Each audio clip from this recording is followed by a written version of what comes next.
शीतला सप्तमी। चैत्र कृष्ण पक्ष की सप्तमी को शीतला सप्तमी के नाम से जाना जाता है। इस दिन माता शीतला की पूजा होती है। फिर इसके अगले दिन शीतला अष्टमी यानी बसोड़ा पर्व मनाया जाता है। धार्मिक दृष्टि से इस दिन का खास महत्व माना जाता है। इस दिन माँ शीतला को बासी भोजन का भोग लगाने की परंपरा है। धार्मिक मान्यताओं के अनुसार शीतला माता की पूजा से महामारियों से रक्षा होती है। कहते हैं जो व्यक्ति शीतला सप्तमी पर व्रत रखकर माता शीतला की विधि विधान पूजा करते हैं, उसे चेचक, बुखार, फोड़े, फुंसी और आंखों से जुड़ी समस्याओं से छुटकारा मिल जाता है। शीतला सप्तमी पर रखने वाले लोग जरूर पढ़े माता शीतला की ये पौराणिक कथा।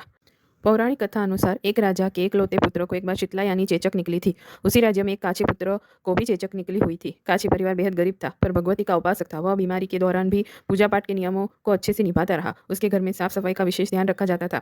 विधिवत रूप से भगवती की पूजा भी होती थी। उस घर में नमक खाने पर पाबंदी थी, यहाँ तक कि सब्जी में छौंक भी नहीं लगता और न ही ज्यादा भुनी तली चीजें खाता था।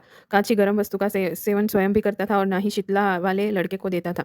इस तरह नियमों के पालन से उसका पुत्र बहुत जल्दी ठीक हो गया। वहीं उधर राजा ने भगवती के मंडप में शतचंडी का पाठ शुरू करवा दिया था। रोज हवन और बलिदान होते थे। राजपुरोहित भी भगवती के पूजन में निमग्न रहते थे। राजकुमार के शीतला होने के बावजूद राजमहल में रोज कढ़ाई चढ़ती थी। तरह तरह के गर्म स्वादिष्ट पकवान बनते थे। सब्जी के अलावा कई तरह के मांस भी पकते थे, जिसके कारण उन लजीज पकवानों की सुगंध से राजकुमार का मन बहक जाता था और वह भोजन के लिए जिद करता था। एकलौता राजपुत्र होने के कारण उसकी हर जिद पूरी कर दी जाती थी। इसके बाद शीतला का प्रकोप घटने की बजाय बढ़ने लगा।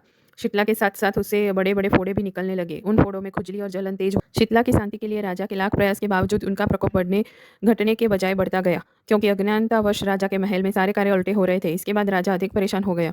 वह समझ ही नहीं पा रहा था कि इतनी कोशिशों के बाद भी शीतला का प्रकोप शांत क्यों नहीं हो रहा है।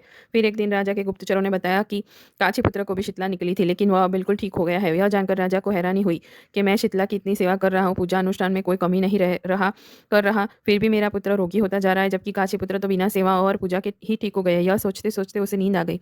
तभी श्वेत वस्त्र धारिणी भगवती ने राजा के स्वप्न में दर्शन देकर कहा, हे राजन, मैं तुम्हारी सेवा से प्रसन्न हूँ, इसीलिए तुम्हारा पुत्र अभी जीवित है। इसके ठीक न होने का कारण यह है कि तुमने शीतला के समय पालन करने वाले नियमों का उल्लंघन किया है।